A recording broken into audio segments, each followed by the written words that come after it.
I'm insulted. A case without parallel, and I'm to be allowed £3, 5 shillings and 6pence. Think of the prestige. Think of the justice. One couldn't be expected to defend a dog on that. All set? Good. Come to think of it, I did defend a dog once. St. Bernard it was. Got a damn sight more for doing it, too. Good morning. Is it? Well, if you say so. Do I detect a fit of pique, Marshal? You detect, Bodkin, a man about to open an oyster with a pin.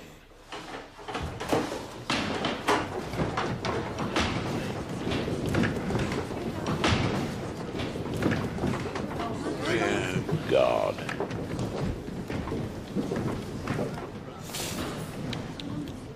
All rise.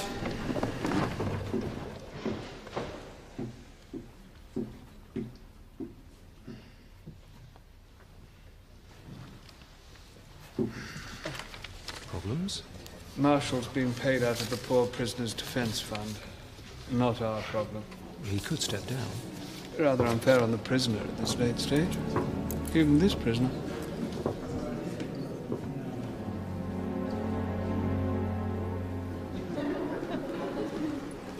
Why does Smith fascinate them so much? Two kinds of people you should never try to fathom. Judges and women.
Bessie, it's too dangerous. It's too deep. Oh, it's all right. Oh! Please, somebody help me. Hold on!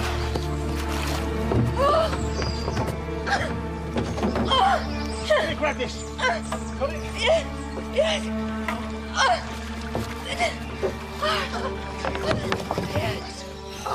Thank you.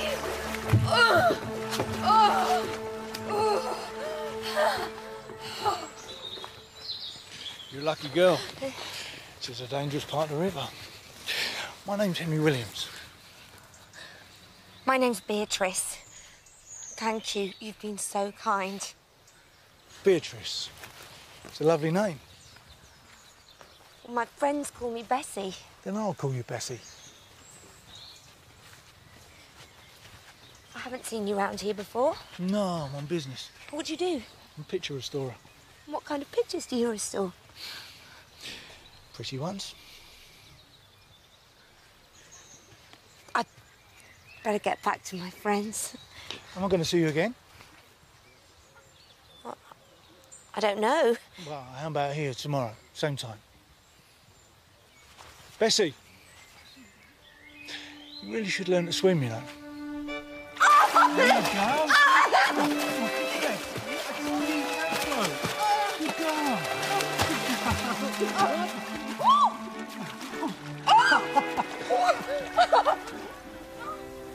You're very beautiful. Did anyone ever tell you you've got stunning ankles? Have another sandwich. No, they're like fine works of art. Well, you know. I'm surprised you're not married. My family don't think I'm responsible enough. And are you responsible enough? I'm 31. I can do whatever I like. I like defiance in a woman. What's this? Victim of the Sheikh. I only read them because I'm bored. I prefer Tennyson myself. So why don't you run away? What with?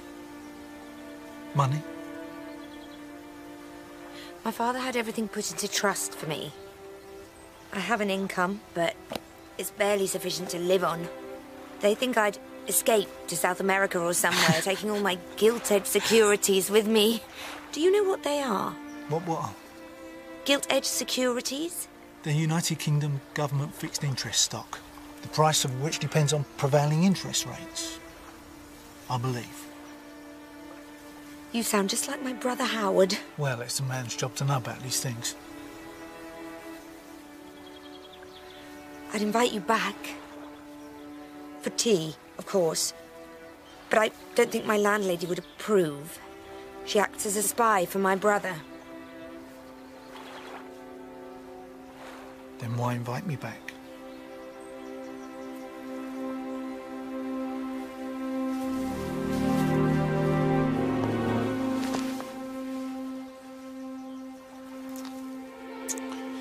Marry me. I hardly know you. I think we know each other very well. Bessie Mundy.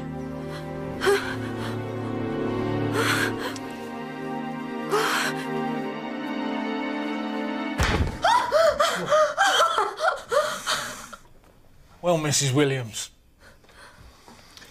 may I take you home? You may. 23rd of July, 1910. Dear Howard, I got married today, and we have taken lodgings here in Weymouth. I am so happy and excited about my new life with Henry, who is quite wonderful. Love, Bessie Williams.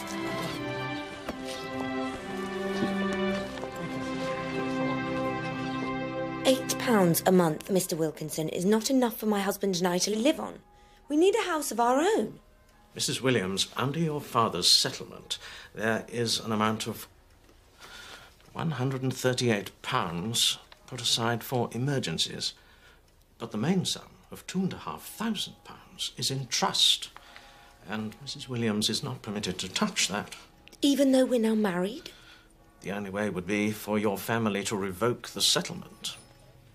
I'm sorry, but the monthly income and the £138 for emergencies is all Miss Mundy, I'm sorry, Mrs. Williams, can have access to.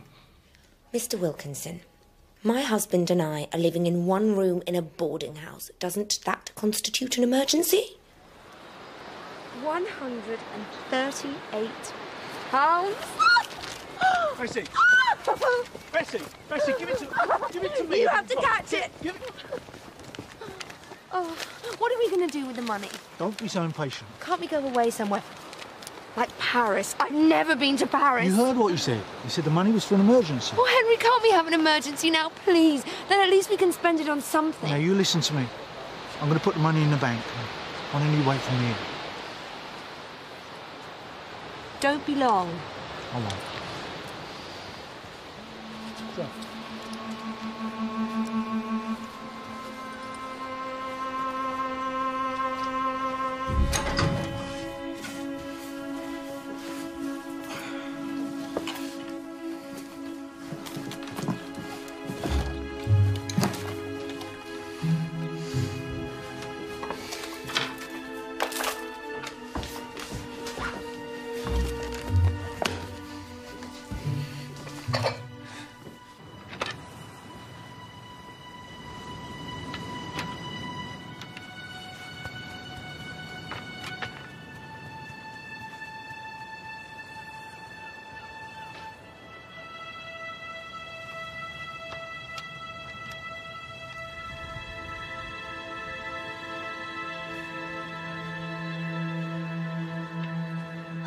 Just calm down, calm down.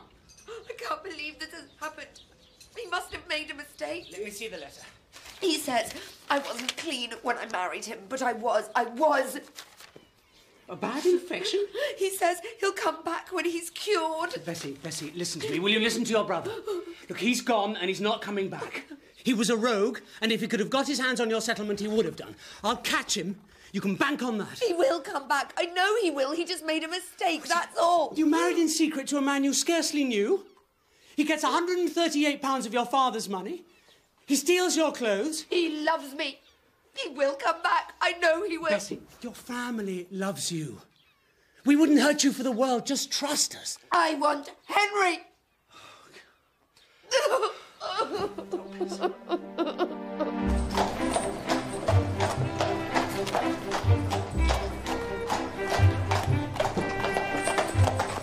Half a dozen collars with starch and 3 shirts. There's a stain on that one. 2, 3.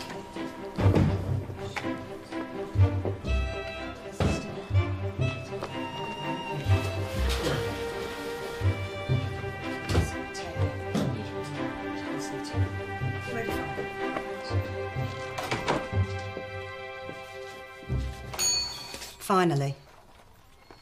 And only 2 letters from you. How's business? How's business? How's our marriage, more to the point? Edith, look. I bought a few pieces. I met a young man I was dealing with. Look at that. After 5 weeks, it's not much. Yeah, well, you know.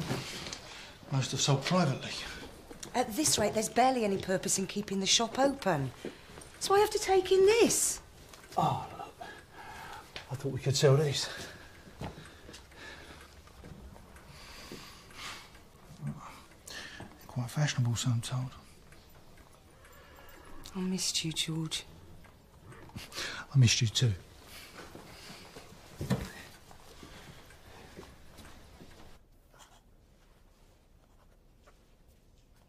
George? Mm-hmm. Will you let me read your novel? You wouldn't understand it, Edith. You used to write me poetry.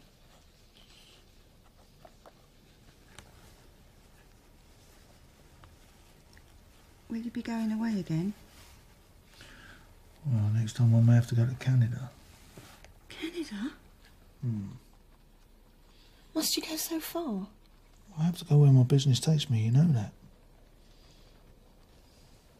Just hate the thought of you travelling over the sea. If anything should happen to It won't.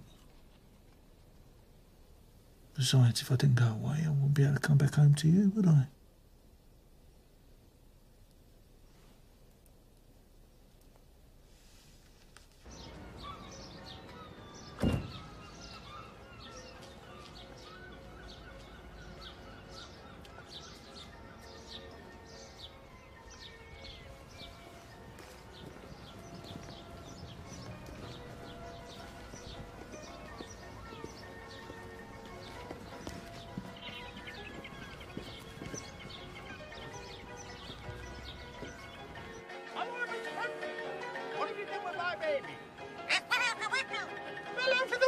That's a likely story, you wicked old man. You thrown it down the stairs, hasn't he, boys and girls? Yes! I know what I'll do. I'll go downstairs and get the big stick to you.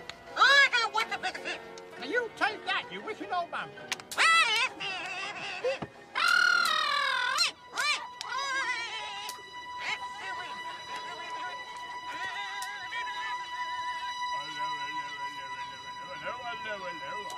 Henry. Hello, boys and girls. I am Police Constable Pixel. Is there something funny going on around here?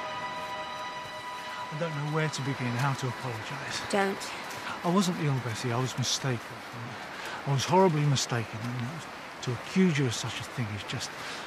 well, it's unforgivable. It was. I needed the money to pay off the debt. I was afraid ever to face you again. You needn't have been afraid. I'd have lent it to you. And the clothes really don't matter at all. Bessie, you are the only woman I have ever loved. And I treated you so badly. How can you ever forgive me? All that matters, Henry, is that I have you back. That's all I ever wanted. And what about your family? I'd like them to forgive me too. We'll write to them. Tell them we're reconciled. Tell them everything that happened in the past was just a big mistake. It was, Henry. Wasn't it? The biggest mistake of my life.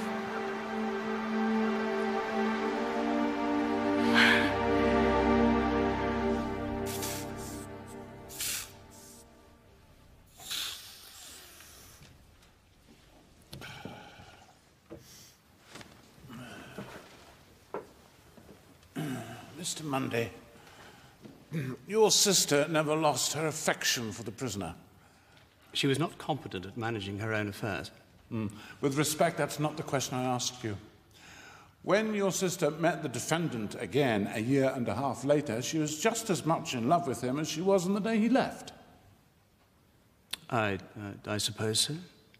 And did he not write to you? I refer here, my lad, to exhibit marked number 89, offering you his humblest apology. And did he not use the words forgiveness and reconciliation? Yes. Well, it's a nice letter, is it not? Well, that one is. Powerful words. Forgiveness and reconciliation, are they not? Thank you.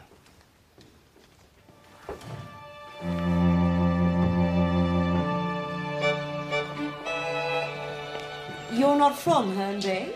No, my wife and I were recently married. At Weymouth. I will need some references. I don't have any, I'm afraid. Everybody must have references. Well, I've been living abroad. How much is a yearly tenancy? £18. Which does not include furnishings, of course, so you would have to supply those for yourself. It's very expensive, isn't it? Well, you must take that up with the land agent, not me. I'm only Mr. Wilby's secretary. Of course. Is there a bathroom, Miss Rapley? There's no bathroom in the house. Nor is there any water laid on upstairs. Why don't you go upstairs? And if you like it, we'll take it.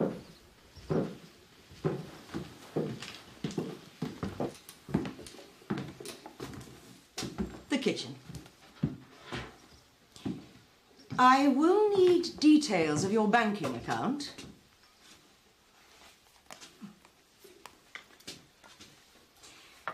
This is a post office savings book. What I mean is a proper bank account, so that I can write to the manager for references. You'll find I have sufficient capital. I've never heard of such a thing. Taking a property with no references and no bank account. It's highly... Tell me, Miss Rapley, have you lived in Herne Bay long? All my life. Then you can tell me where I can buy a bath.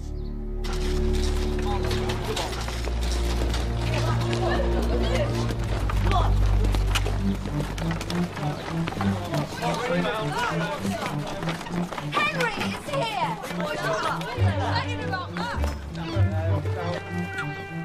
Where do you want it, sir? First floor. Come on, lads. Left. Okay.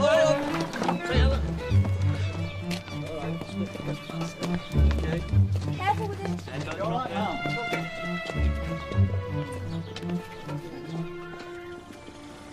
Any insanity, mental trouble among your relatives? Didn't you say there was, darling, somewhere in the past? I don't remember. Have you had a fit before, Mrs. Williams? I don't believe so. Do any of your family suffer from epilepsy, by any chance? No. Thank you. How long did your wife lose consciousness for? Well, it was only for a few seconds. She doesn't remember, of course. You have no memory? My husband says I lost consciousness. I lost consciousness. One moment we were in bed. She was awake. And then... well, it was very alarming. I'll give her this. It's bromide of potassium.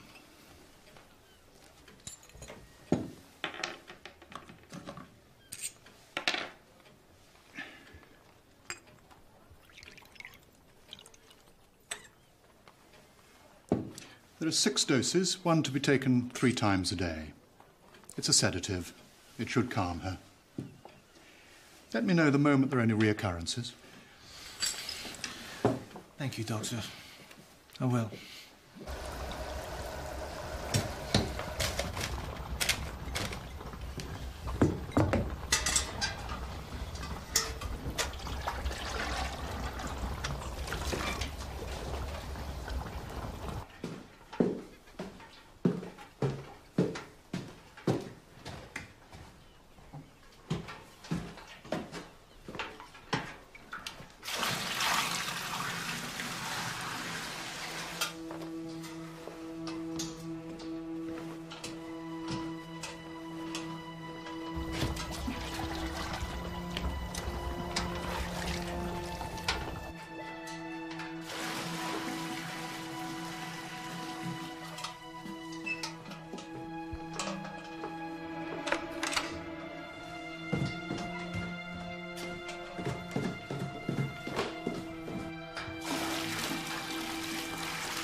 Bath's ready.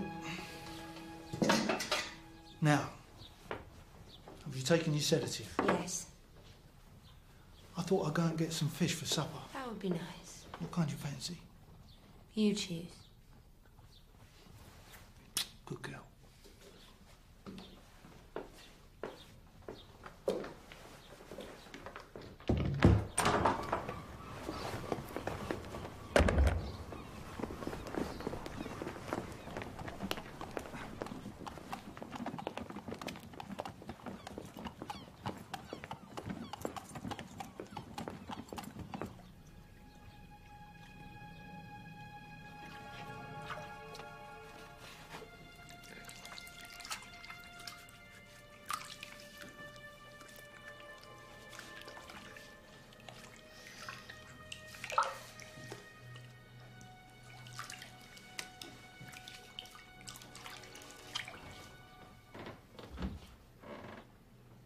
Henry?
Help me.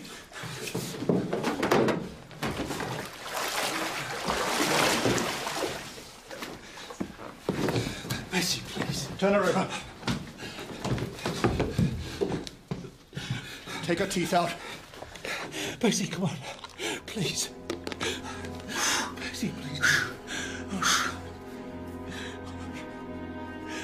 Please, Bessie, please, come on. What's this? I told you she had a fit.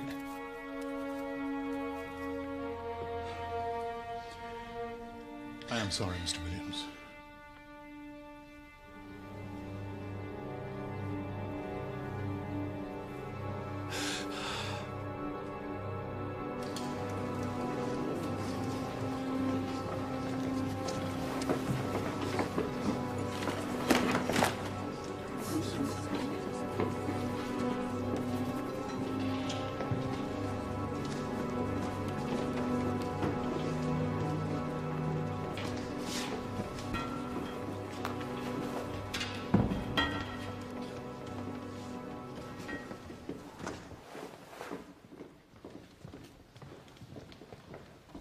was your opinion, was it not, Dr. French, that the defendant's wife suffered from an epileptic seizure? It was at the time. At the time? Oh, you've changed your opinion.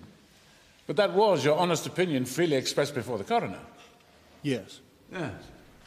Now, these events took place in 1912. We are today 1915. Would you say your recollection was better in 1912 than it is today? I suppose so. Yes. And there were no marks or bruises on the body? No.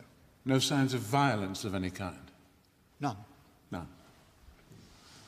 Now, in your opinion, Dr. French, would it be possible to drown anybody in this bath, unless they were already unconscious, without signs of violence on the body? My lord, it is my understanding that one of the jury has expressed a wish that someone be put in the bath for an ocular demonstration. This is a court, Mr. Bodkin, not a circus. Please remember that this is not France, where they reconstruct crimes. The jury can try it out for themselves in their private room. Perhaps my learned friend, Mr. Bodkin, could provide us with someone the correct height. Dr. French, when you found the defendant's wife, she was holding a piece of soap like this. Would you clutch a piece of soap if you were drowning in the bath? I await your answer.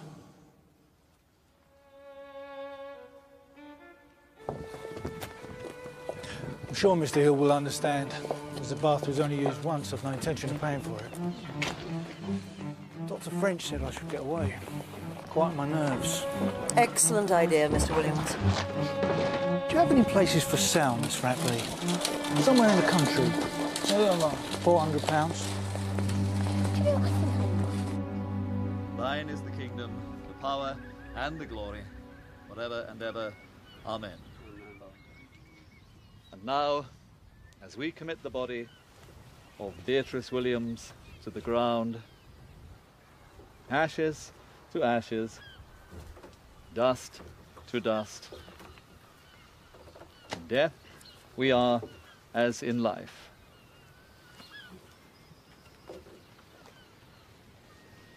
Mr. Williams, one moment, please. I have a business appointment, I'm sorry. My sister's death is my business. God took her from me too, don't forget that. Why weren't my family informed in time to attend the inquest? You know the verdict. It was death by misadventure. Bess's biggest misadventure was marrying a bastard like you. I know what you did. You made mutual wills to get in her money. We were married, Mr. Munday. Now what belongs to her belongs to me. Yeah, well, I'll challenge it. I'm damned if you'll get your filthy hands on my sister's settlement. If you'll excuse me.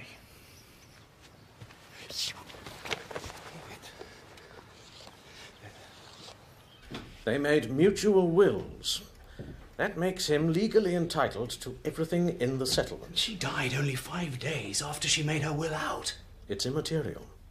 The verdict of the inquest jury was that it was an accident. An accident?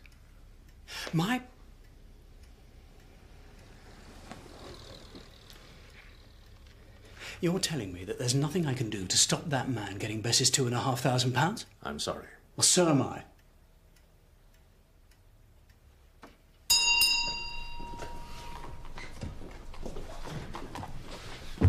Put it down there for me. Thank you.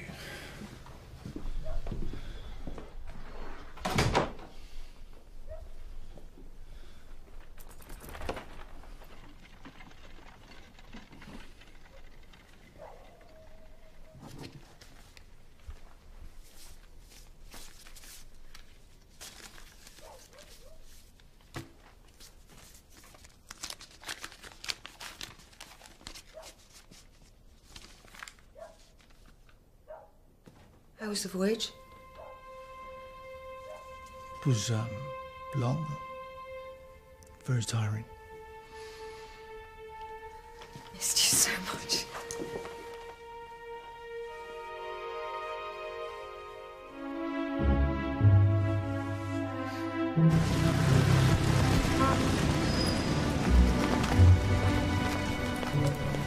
My lord, I strongly protest this new line of inquiry from my learned friend. I was under the impression that in English law a defendant could only be charged with one murder at a time. I am, of course, aware of that, my lord, but surely any evidence proving a system to obtain money by murder is admissible. Why don't you also add prejudicial? In this instance, I agree with you, Mr. Bodkin. The evidence of a system could be very valid in this case. My lord, there is no precedent for such a thing in a murder trial. As gentlemen of the law, it is sometimes reassuring to be able to set a precedent.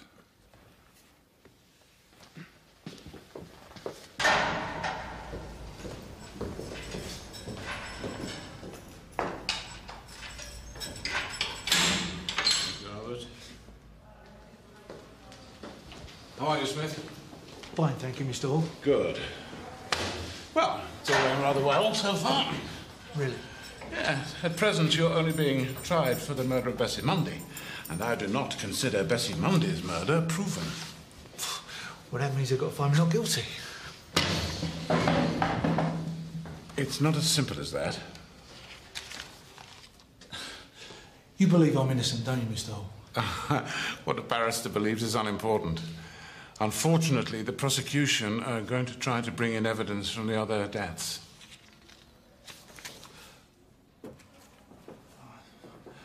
I thought you said I could only be tried for one murder at a time.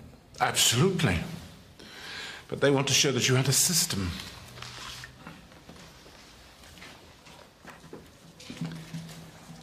System? Yeah, system. With the other wives. There's no precedent for it, and I will continue to argue against it, of course. But I just thought I'd warn you.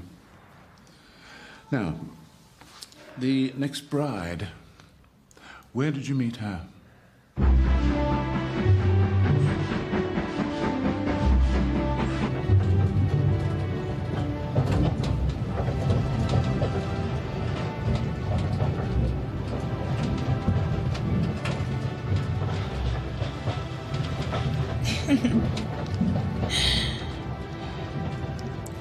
Oh, happy bridesmaid, make a happy bride.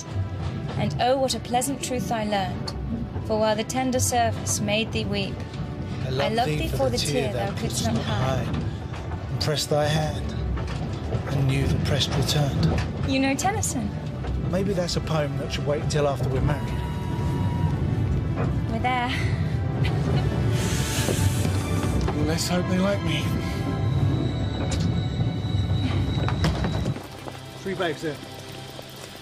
Just don't get father talking about fruit and crops, he'll go on all night. And what about his most precious apple? There he is.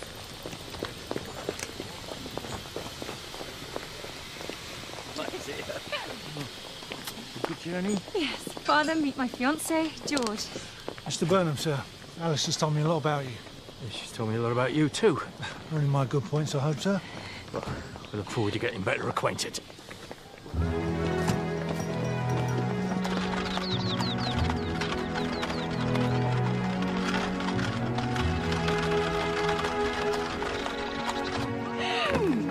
Now introduce me to your friend. How was your journey?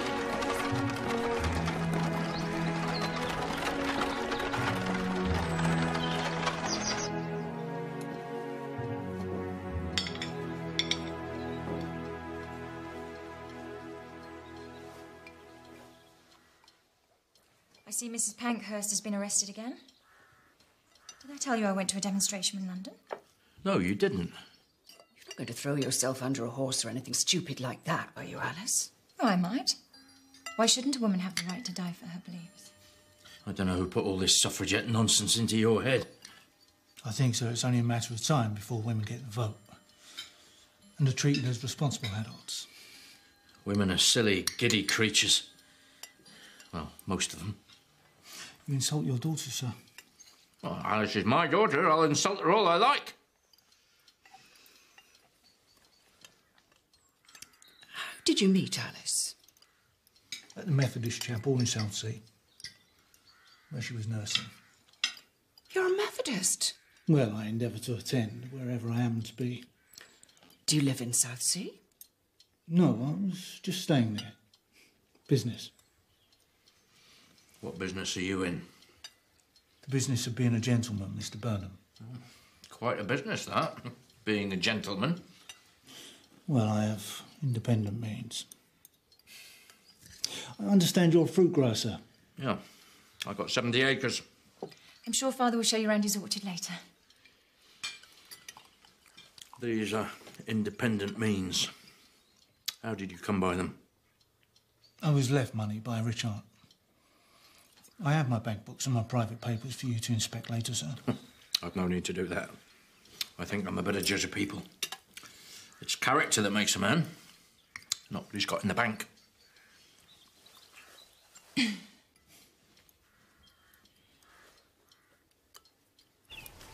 What's the matter? I'm sorry, I just don't like people probing into my business. He has every right to ask if you're to marry me. Alice, let's get married next week. Away from me. Oh, George, we can't. We must get married here in the village. George, if there's something you're not telling me about your past, I'd rather you told me now. I was sent to a reformatory when I was 9 years old. My father, he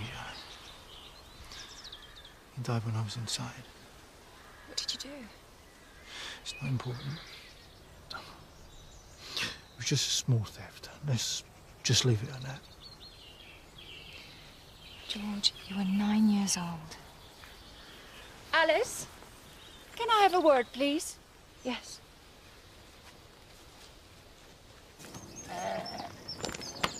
You like fruit, Mr. Smith? I eat it occasionally. It's God's goodness. He puts it on the bough, and he can make it wither. He's as remarkable a grower as yourself then, sir.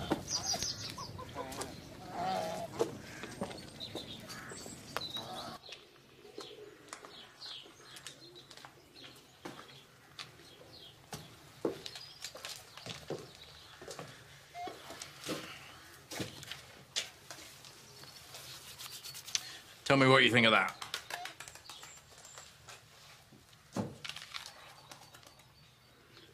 Very nice. Cox's orange pippin. Fine English apple. The best.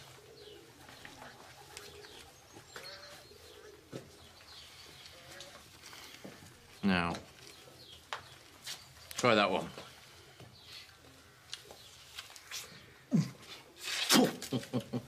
It's got grubs in it. You see, one of the skills of being a fruit grower is to spot a rotten apple before it affects the rest of the crop. Oh, Alice, please. I am not listening to you. Or would you rather listen to your father? You don't know anything about this man, his background, where he got his money from. His aunt left it to him. I thought you said his father was a commercial traveller. Don't you dare tell him I told you. And he's from the East End of London, and in this family is a wealthy aunt who leaves him £2,500. It's none of your business. Well, if you're going to marry this man, it is our business, very much. You're so vulnerable and defenceless. I'm not vulnerable and defenceless. Just because I'm living away from home. Which makes you even more our responsibility. This man is a charlatan, a fraud. Your father and I can see through him. Seaside towns are full of men like that, preying on young girls like you. Girls like me? What is a girl like me? You just think all women are too stupid to think for themselves. Alice, I want this man out of the house. Oh, I see. You've both conspired against me, have you? No, we've done no such thing. You just don't like me having my liberty. What do you know? All you know about is growing apples. Get out! I'm leaving. And I'm taking my future husband with me.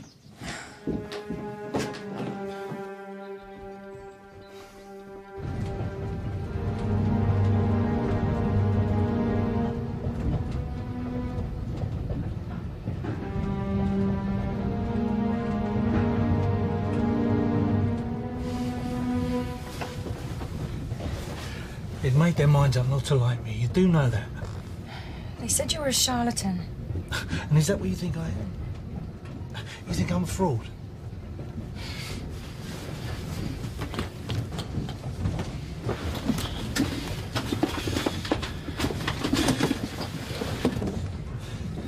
Alice, I have £1,300 with Lloyd's Bank. I have enough money to keep you in comfort for the rest of your life. George, it's not important. I love you.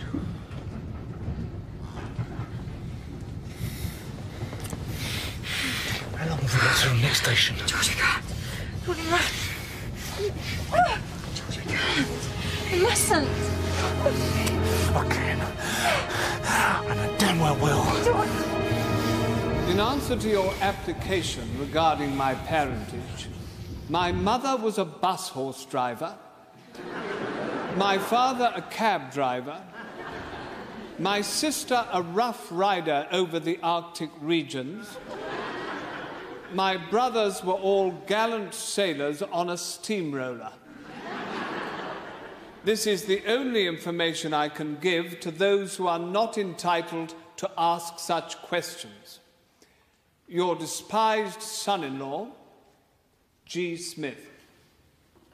Was this the card you received? Yes, it was.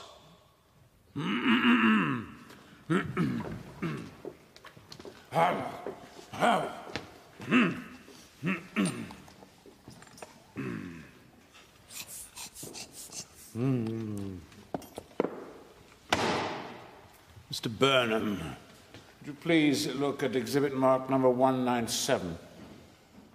Is that a postcard from your daughter? Yes. Would you read it to the court, please?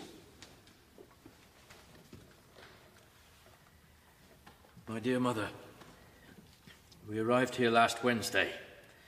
A very nice, comfortable apartments. My husband does all he possibly can for me.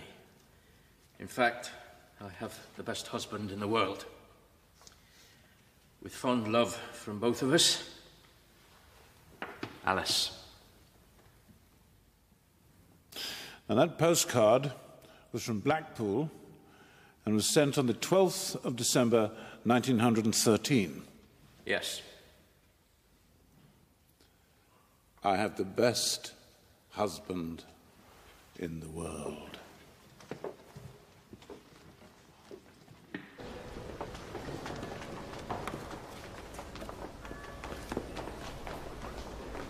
Excuse me.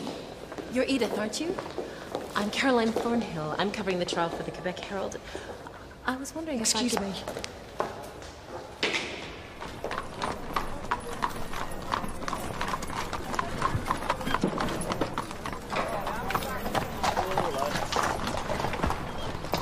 Mr. and Mrs. Smith? Mrs. Crossan. Come on in out the cold. The two of you look perished. Welcome to Blackpool. Thank you, Mrs. Crossan.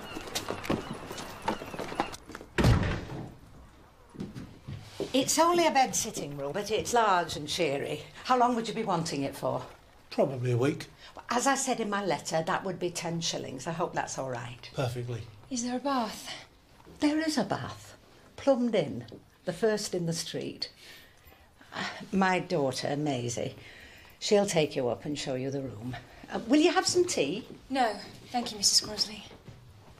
It's upstairs. The room.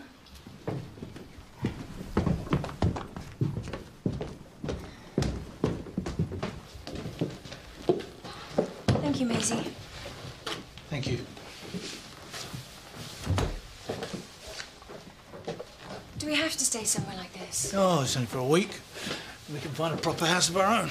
Well then, it's got Blackpool Tower this afternoon, the Winter Gardens this evening, and I would love to go to a picture palace. Oh, I thought you had a headache. It's still there, but it was only the journey.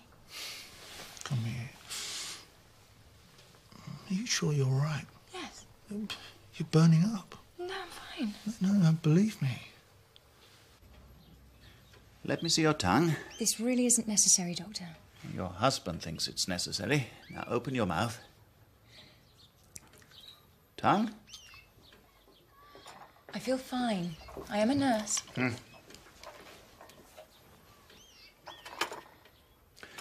Pulse is a little fast. I think you're probably right. Long train journey can be stressful. Give her these. They'll relieve the headache and cure the stomach. Is it a sedative? Yes, kind of. Well, I'm not taking it. I told you there's nothing wrong with me. Would you recommend she rests? For a day or so. Well, I'll be getting on my way. Mrs. Crossley? Maisie, see the doctor out. Thank you, sir. You can't be too careful in this weather. Mrs. Hodgkinson up the road caught a chill and she was dead in 3 days. Drink your tea.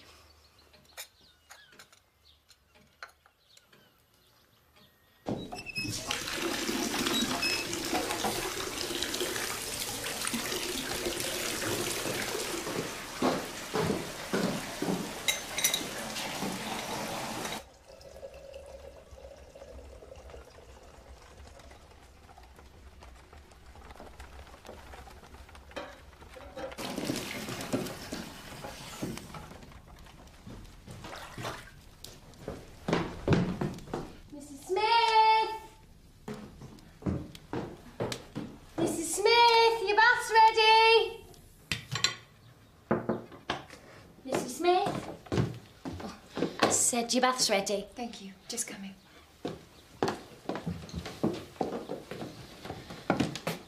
Right, you enjoy your bath. I'm just going to go out for a walk, get some fresh air. Will you be long? No, only half an hour. And don't lock the bathroom door. Don't want anything to happen to you, do I? What do you think I'm going to do? Dive into it?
It's nice to have a proper gentleman and lady staying. He's not gentleman. You'll hold your tongue. He's not posh. Gentlemen should be posh. Well, what would you know about gentlemen? Your father was far from being one, I can tell you that for nothing. And get your elbows off the table. Oh, I do like to be beside the seaside. Oh, I do like to be beside the sea. And I do like to walk along the park road. Hear the brass bands play Tilly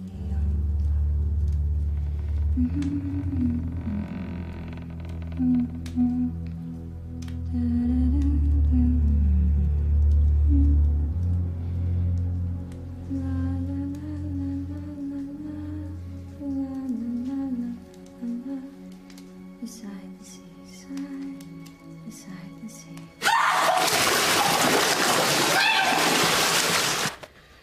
Well, they've executed Crippen. He got what he deserved. What sort of man could cut off his wife's head and bury her in the cellar? He took out a viscera.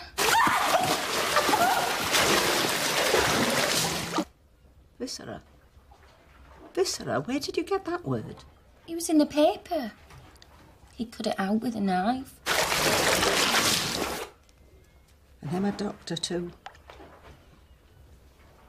Mum? Mum, look.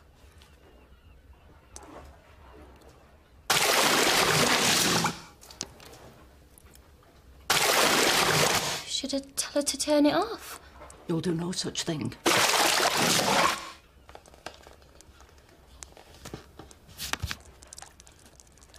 It's getting worse. Sit where you are. But, Mum, look.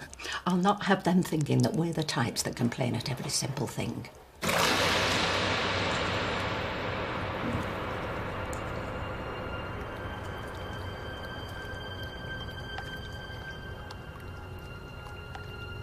I'll say something in the morning.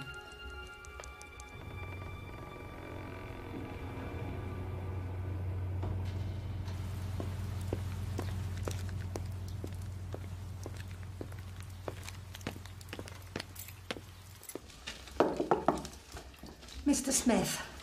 I bought some eggs while I was out, Mrs. Crossley. Thought they might come in useful for breakfast. That's very thoughtful of you. While I was in town, I heard about a new motor fire engine. They say it's to be tried out on Monday. It's not fire we're worried about, it's water. Nobody's asking you. Well, that's progress, I suppose. Is Mrs. Smith enjoying her bath? I expect so. I better check.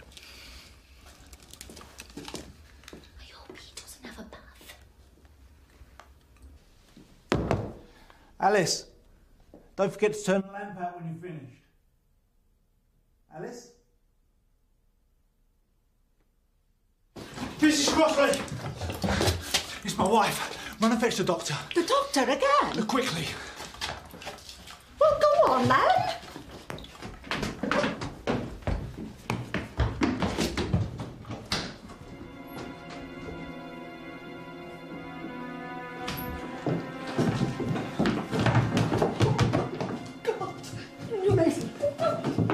What happened? I walked in and I found her like this.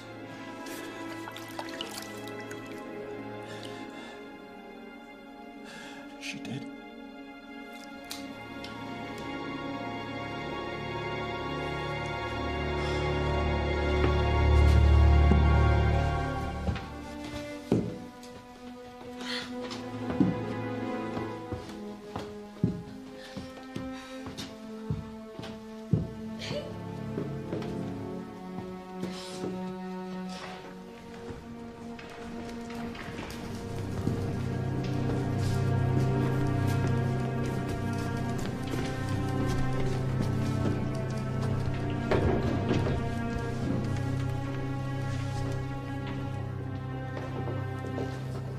Mrs. Crossley, is this the bath from number 16 Regent Road, Blackpool? Yes. And it was a fitted bath. I assure you it will be returned and refitted. First one in the street. And this, the height of the holidays, too. Quite. Mrs. Crossley, I put it to you that you are colouring your evidence. I am not. Did you tell the coroner at the inquest about the water coming through the ceiling? I was not asked the question. If you had a suspicion that the husband was concerned in the wife's death, was it not your duty to tell the coroner? It was none of my business. And now, today, you say that after the wife's death, when you suggested to the defendant that he should not sleep under your roof, that he replied, and I quote, "When they're dead, they're dead." Still maintain you're not colouring the evidence? I told him he was very callous. This woman is a lunatic. Well, she is. She's completely mad. Order, please. Well, to continue. I didn't see any of her people at the inquest. Your wife's people. They're too poor to make the journey. They're country people. Well, they must come to the funeral tomorrow, surely. I don't know. I wrote to them. I've arranged for Mrs. Haynes next door to give you a bed tonight. It won't be necessary, Mrs. Crossley. Really. Well, you can't sleep here another night. Not after the shock you've had. And you only married 5 weeks. I'd like you and your daughter to come to the funeral. You've been very good to us. She was a lovely lady. Yes. She was.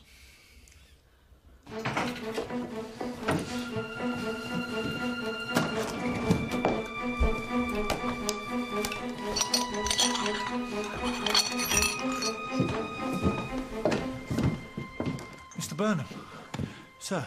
Where's our daughter's body? Well, the mortuary. Mortuary? I'm afraid so. The inquest was this morning.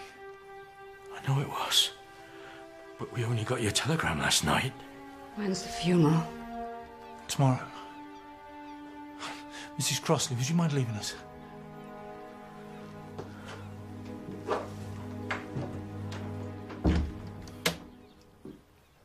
We should have been at the inquest. I'm so sorry. The verdict was one of accidental death. She was probably seized with a fit or a faint.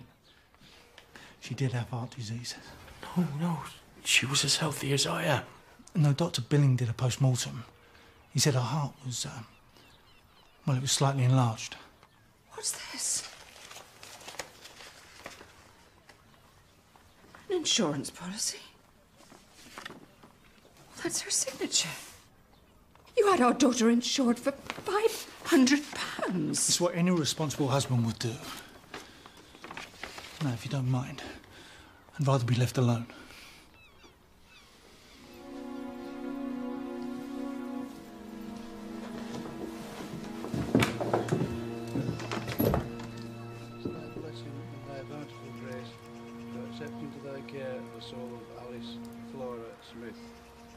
That's a public grave he's burying her in.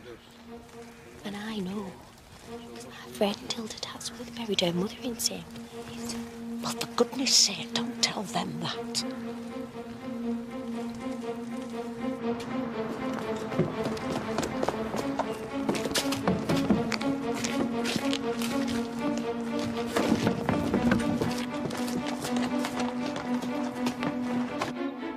He's going off with all your Alice's possessions.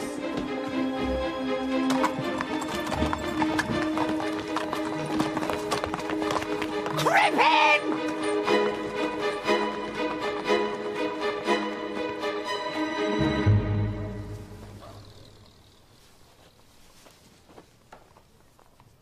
Well, it's got a tear in it, but these are really nice clothes. They belong to a poor country girl. She had some nice Spanish jewellery too. Have a look. What happened to her? Oh, she got gored by a ball. What? Happens a lot in Spain.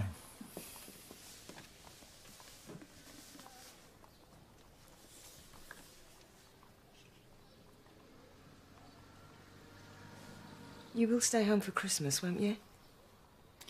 I made you a promise, didn't I? Morning.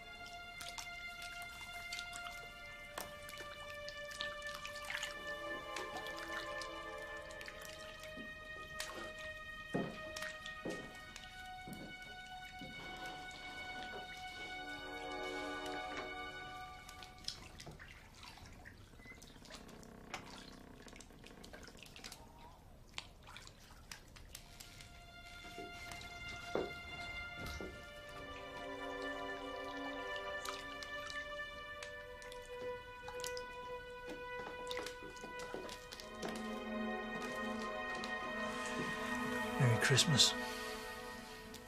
It's very wicked to drink alcohol in the bath.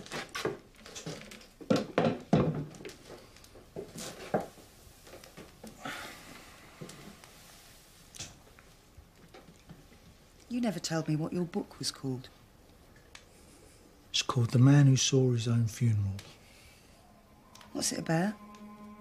It's about a man who dies, goes to the top of a hill and sees his own funeral cortege go past. How unpleasant. Everyone has to die, Edith. The man in your book, did he live happily? He achieved what he wanted. Yeah, but was he happy? Well, that's what I said. He achieved what he wanted. Find women, find things, even a veneer of respectability.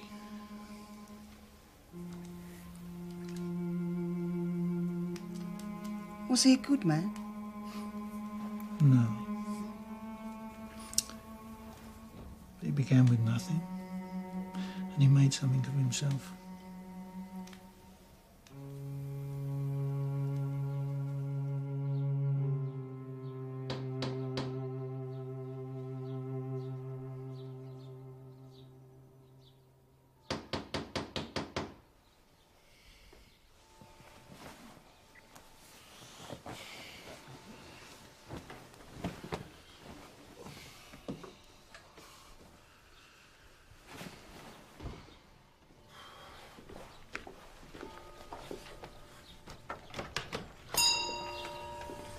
Morning.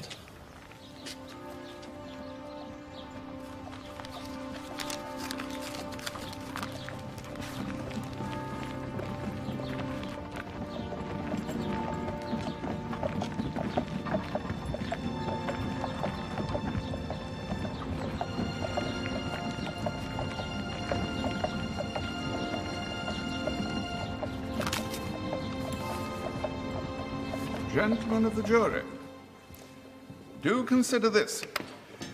This is the second lady who was a stranger in a house and who has a bath with the door unlocked. All rise. Thank you, Ballard.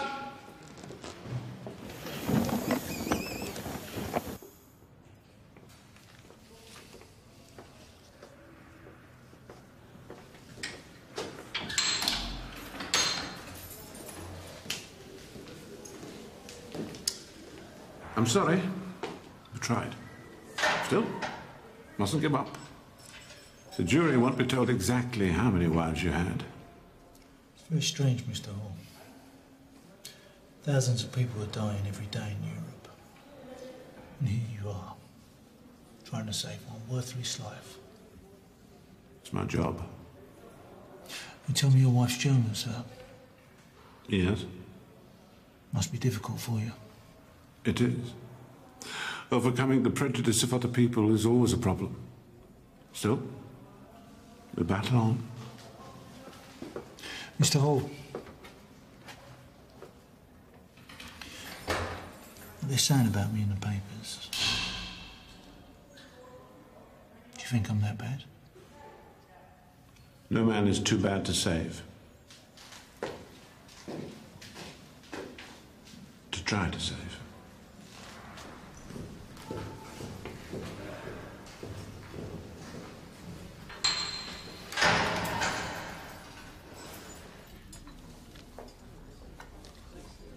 Is this seat taken?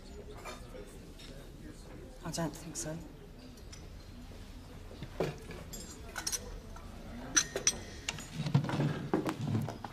It's fascinating to watch the great Edward Marshall Hall in action.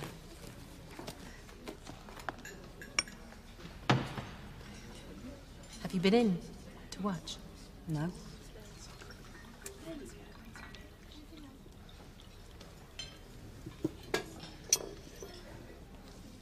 I've heard he sits on a cushion. I was told by someone up in the gallery. Apparently he suffers from piles. Oh. I suppose you're waiting to give evidence. Yes. They may not call you. Sometimes they don't. Why have you come from? Where is it? Canada. I was born over here, but I left England 13 years ago. I knew one of his wives. You do know there were other wives, don't you? Ones he didn't kill. I don't want to discuss it. Just made off with all their possessions. They were the lucky ones, if you ask me.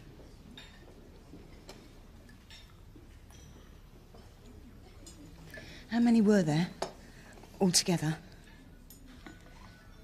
8. 1 legally and the rest bigamously. Why did you stay with him?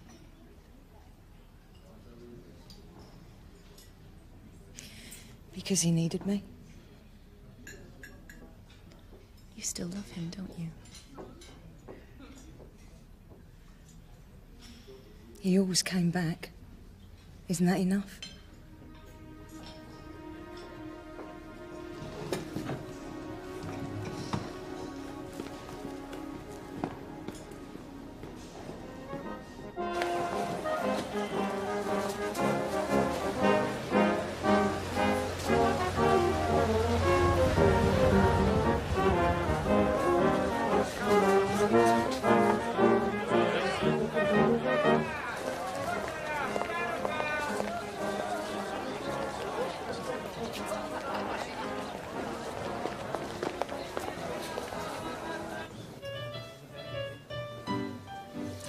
Thank you. Had to find the key to the room. Yes, but your brains get lost. I'm terribly sorry, Mrs. Well, have you Faraday. got it? Yes, I Well, have. give it here, then. Oh, no. This is the wrong one. This is not the one that I asked you for. Oh, I'm so sorry, Mrs. Faraday. I shall go upstairs. Give it here. And fetch me another cup of tea. Yes, Mrs. Faraday. Impossible girl.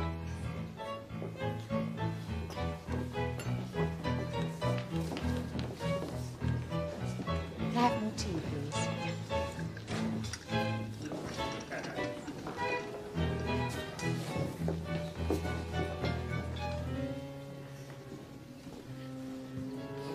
Hello?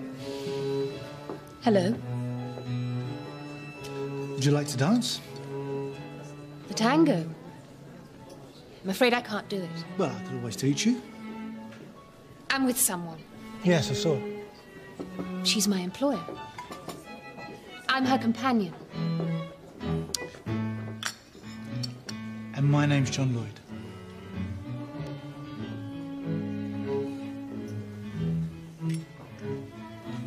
Margaret.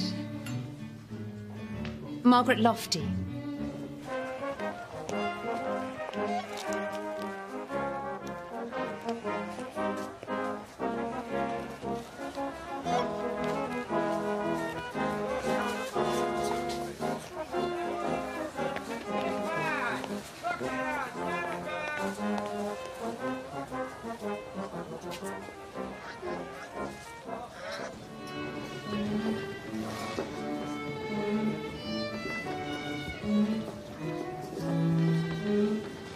Cross?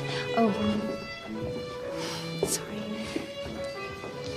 I think you're enjoying yourself.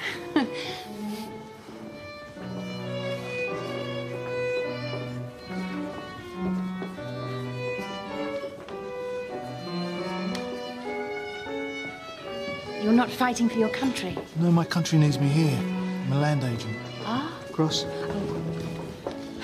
For the war effort.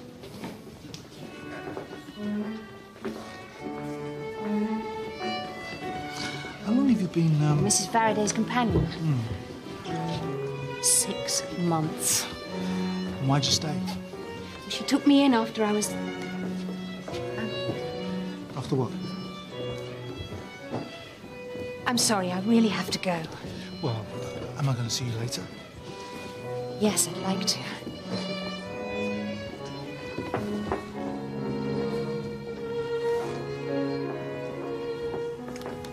About time, girl. I'm sorry, Mrs. Faraday.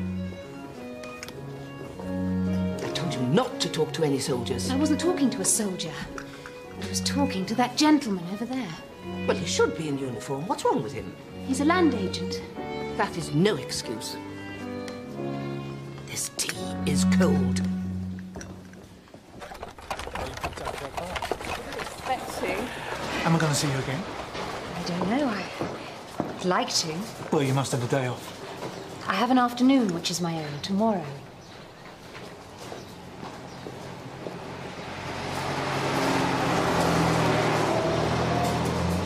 Would that be all right? Shall we say 1 o'clock by the bandstand? 1 o'clock.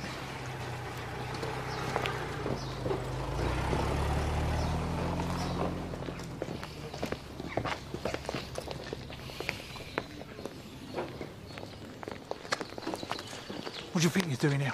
Looking for you. Why are you wearing those clothes? Never mind that. I said, what do you think you're doing here? Looking for you. I went to Lloyd's where you said I could write to you, but they didn't have your address, and I thought I don't want you coming here following me around. There's nothing to sell in the shop, and Look, I'm meeting a fellow in half an hour. We're going off to London. Now, why don't you go home? Why don't I stay here and meet him? Edith, we're talking nothing but business. You're going to feel out of it. Just go home. I will write to you. Is this the fellow you went to Canada with, or the one that you went to Spain with? Oh, I've had enough of this. Don't you think I've had enough? Sitting at home for weeks on end, nothing to sell in the shop, not knowing when you'll be back. You leave me 16 shillings a week, which is barely enough to live on. I am your wife, George. Or have you forgotten that? Then go out and find yourself a situation and stop bothering me. A situation? Yes, a job. In another shop, an office, anything. Just leave me alone. Stop interfering in my business. Do you understand me? And I'll go. But don't you expect me to be there when you get back.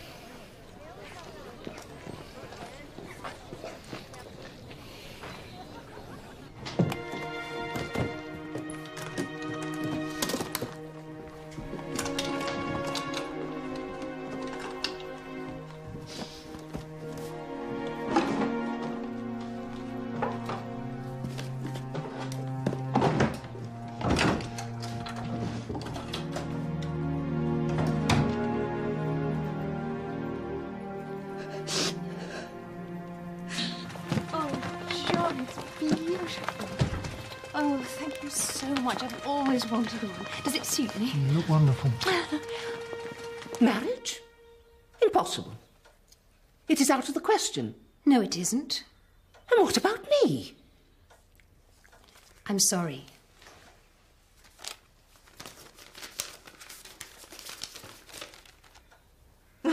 You're a very stupid girl. No, I'm not a girl. I'm a woman. And I won't be spoken to that way anymore. You are a stupid girl. Because you were engaged once before, and look what happened. You have scarcely known this man for 2 weeks. I'm sure of him. You were sure of the last one.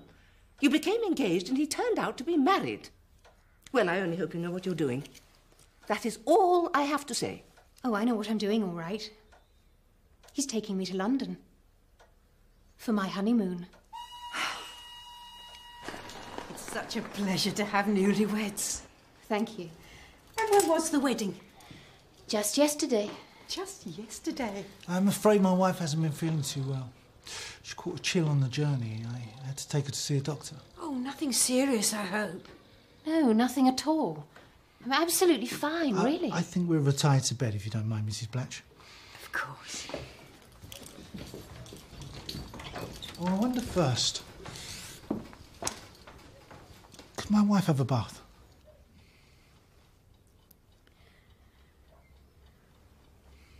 Sorry. You should have had a hot bath like I told you to. And I told you I don't like baths. Don't believe in them.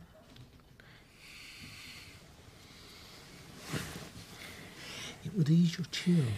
It would give me one. Look, I'm fine, honestly. I didn't need to be taken to the doctor. Please, just let me go to sleep.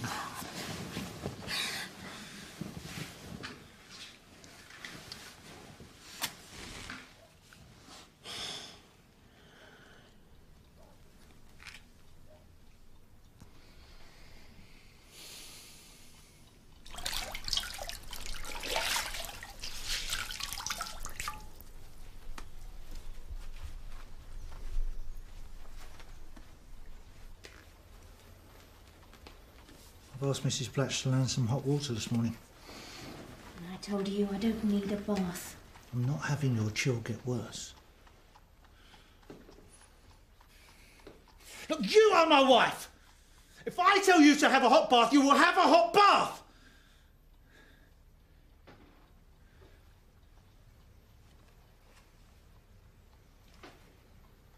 If that's what you want.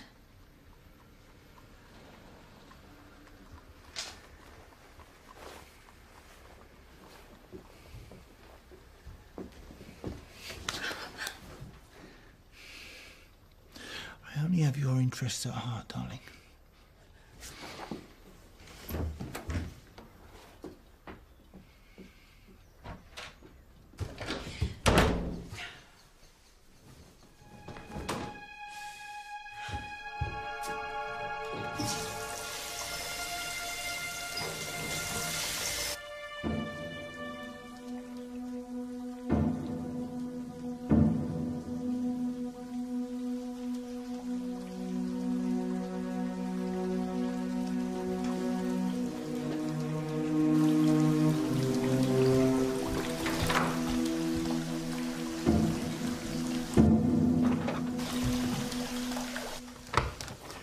Margaret!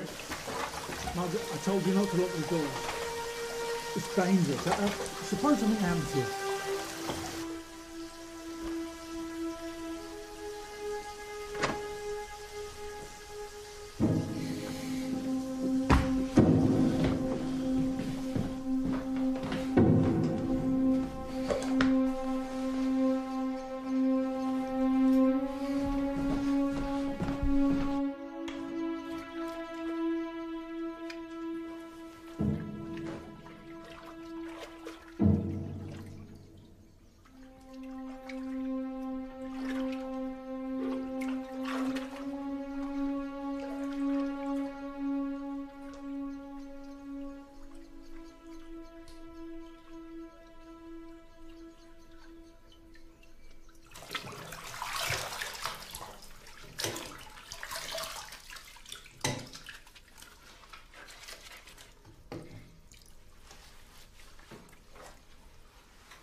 How did you get in? Why don't you just relax?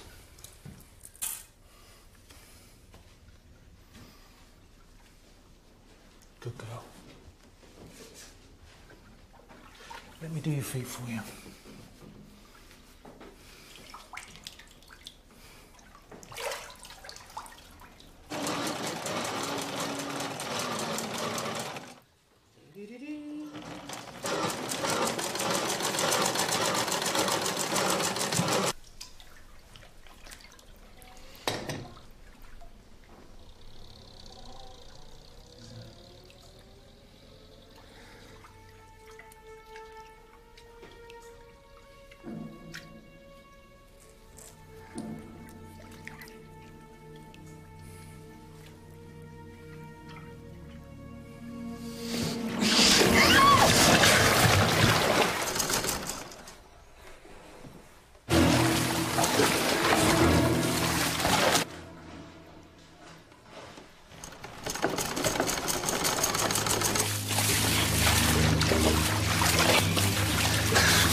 Edith?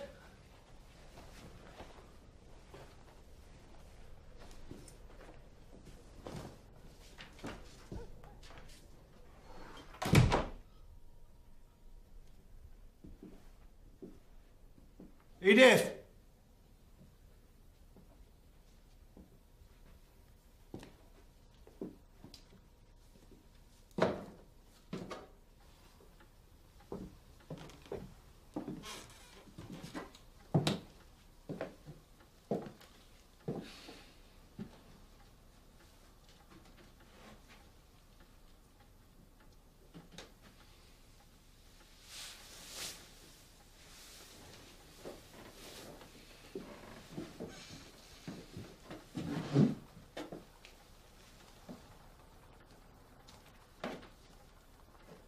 Sorry.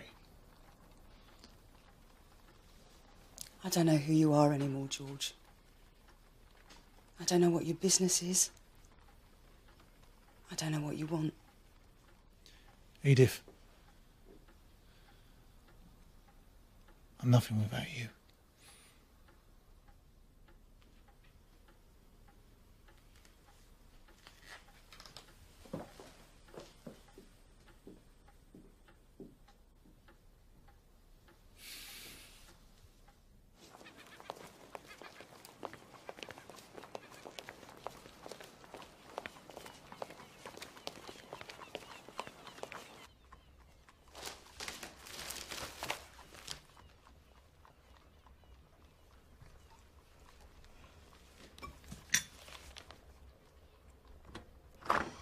Mum?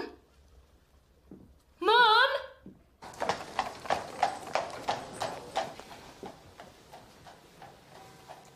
What do you think, George?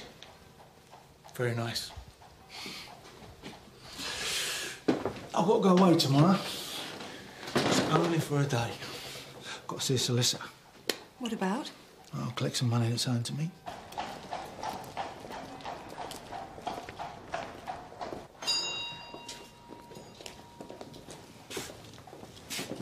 Are you John Lloyd? No. No, never heard of him. Detective Inspector Neil of Scotland Yard. I believe you were married to a Margaret Elizabeth Lofty on the 17th of January. No. No, you made a mistake. This is my wife. She had an accident in her bath. Very tragic. Very similar to another death we've been informed about. What's this all about, George?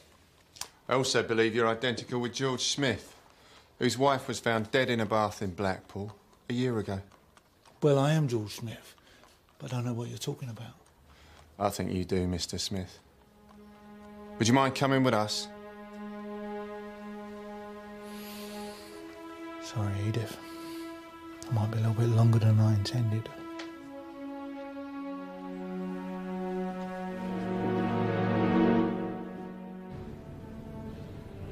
You expect to make the charges stick, sir? I don't know. 3 coroner's juries heard all the facts.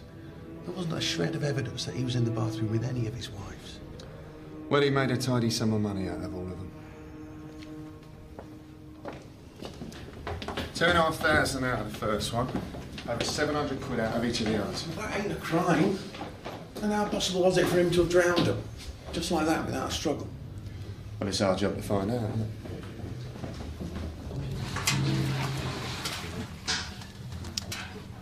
Thanks for coming. Didn't think I'd ever hear from you again. Life's funny like that, ain't it? I didn't laugh when we parted. Hey, you don't have to do this, Helen, you know that. Let's just get on with it, shall we? Before people start to talk.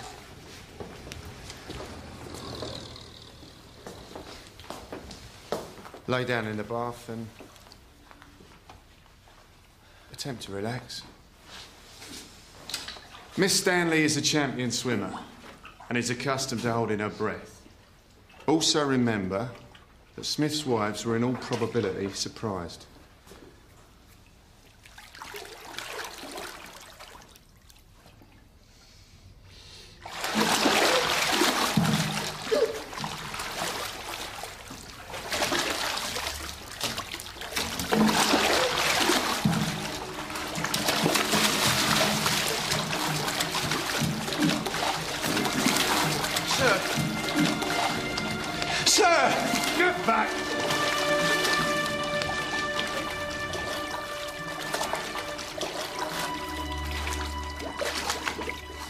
Sergeant!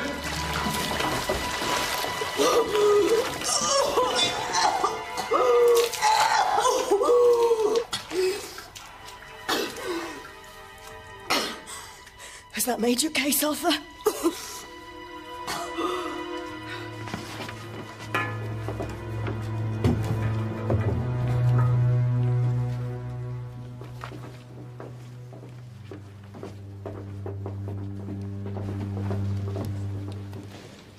Inspector Neil, this is exhibit number 23, the bath which was removed from Bismarck Road, Highgate. Yes, it is. You were telling us about the prisoner's reply when you charged him with murder. He made no reply whatsoever. He's lying! I told you before I was innocent! Prisoner, you're doing yourself no good. Now, sit down. He's lying! Now, sit. I'm innocent! Perhaps, my lord, I may have a word with my client.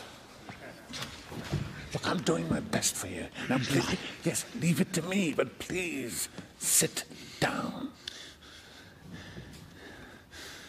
There's a good chap.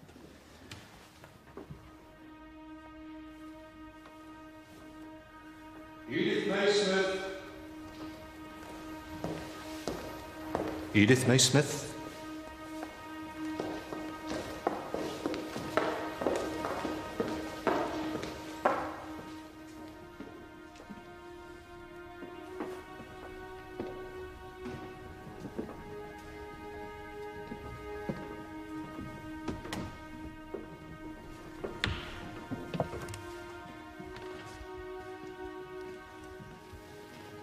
I swear to tell the truth, the whole truth, And nothing but the truth, so help me God. My lord, I protest the evidence of this witness. She hasn't given it yet, Mr. Hall. Then allow me to protest the evidence the witness is about to give. The jury will hear it, Mr. Hall. Proceed. You are Edith May Smith. I am the wife of the prisoner. We were married on the 30th of July, 1908. And may the witness be passed exhibit number 162.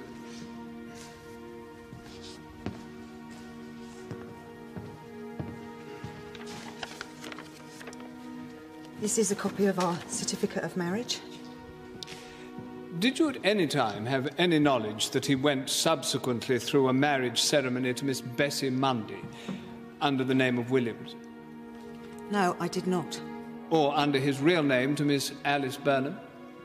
No, I did not. Or to Miss Margaret Lofty under the name of John Lloyd? No, I did not. I always loved her. I did. You lived as man and wife together and knew nothing of these subsequent marriages? That is correct.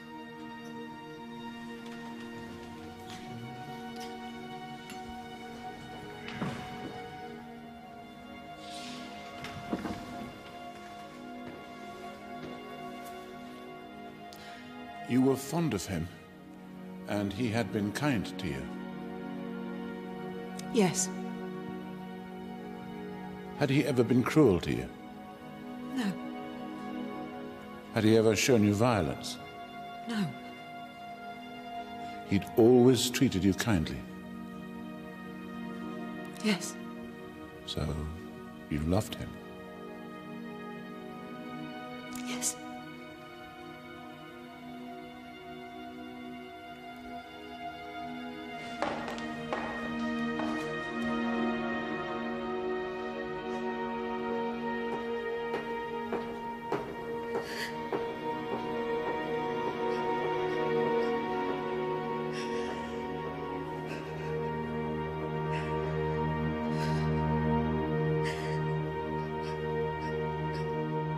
Members of the jury, include in your consideration this possibility. The possibility, at least in the last two cases, possibly in the first, of this having happened. Wife to husband, I'm going to have a bath. Husband to wife, all right, I'll go and turn the water on for you. Husband goes to the bathroom and turns on the water. The wife comes in her dressing gown or nightgown. The newly married husband stays in the room, strips her, or she strips herself, picks her up, an 8-stone woman, a 9-stone woman, and lowers her into the bath, but holds the knees up. Hang me at once and be done with it. There is no evidence of it, but consider all the possibilities.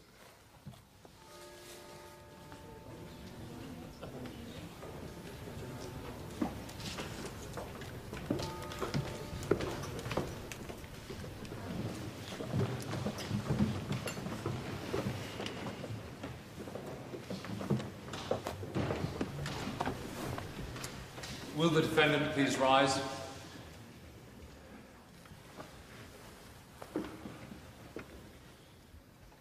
Gentlemen of the jury, have you agreed upon your verdict? Yes. And do you find George Joseph Smith guilty or not guilty of the willful murder of Bessie Annie Constance Mundy? Guilty.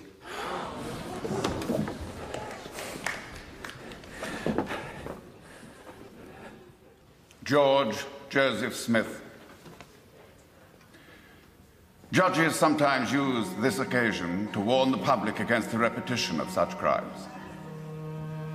They sometimes use such occasions to exhort the prisoner to repentance. I propose to take neither of those courses. I do not believe there is another man in England who needs to be warned against the commission of such a crime. And I think that exhortation to repentance would be wasted on you.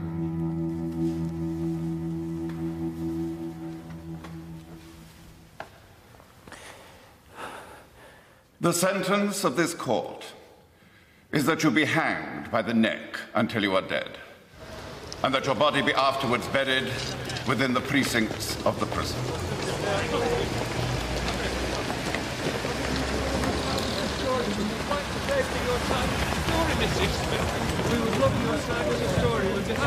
Excuse me. Come with me.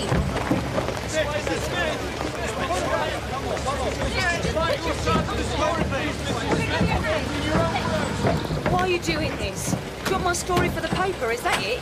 I don't want your story. It's time you heard mine.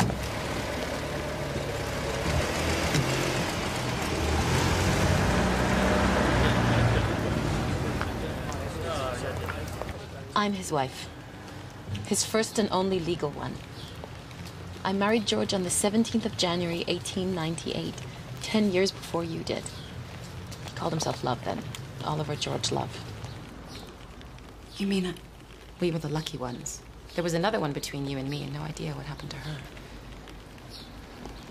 I don't believe you. This is a photograph of our wedding. He left me with nothing. Nothing but the clothes I had on. I'm sorry to break it to you like this, but I had a real reason for coming. He's my sapper. My Tom. We're going to be married as soon as I'm free. I know what you're thinking. I could have married him in Canada and no one would have been any the wiser, but... Will you let me out now, please? We should look after each other, you and me. It seems you already have someone to look after you. What will you do? I don't know. Go home, I suppose. You know, I would really like it if you would come to our wedding. You and I have so much in common. You could have married in Canada. You didn't have to wait for now. No one would have been any the wiser. Well, maybe I was like you. Still in love with him.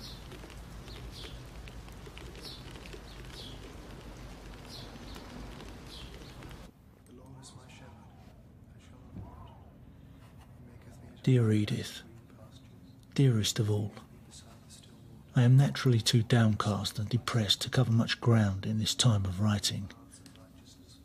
I have not asked for a reprieve, nor made a petition, and do not intend doing so.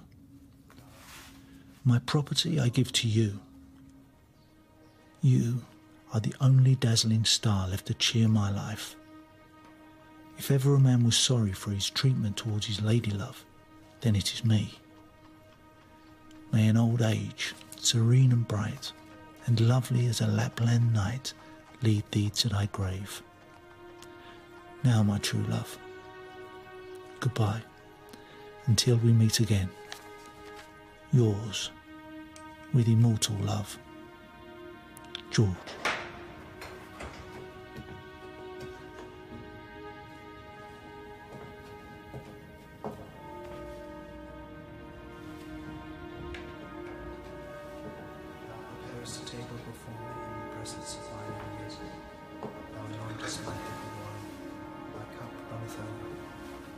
Surely goodness and mercy shall follow me all the days of my life. I will dwell in the house of the Lord forever.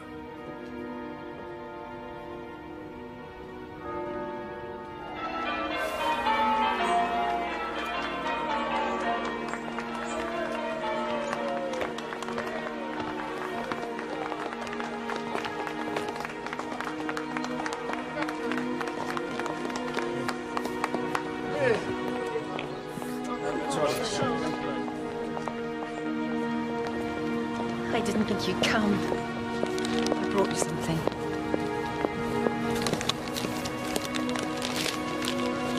I haven't read it. I can't.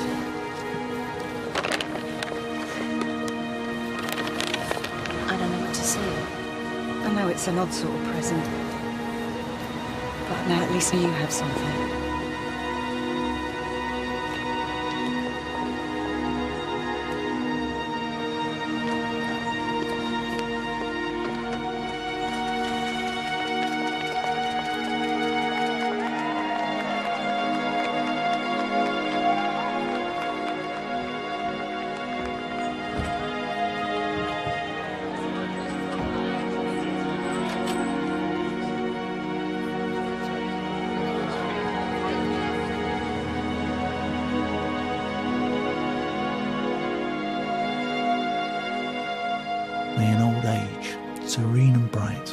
and lovely as a Lapland night, lead thee to thy grave.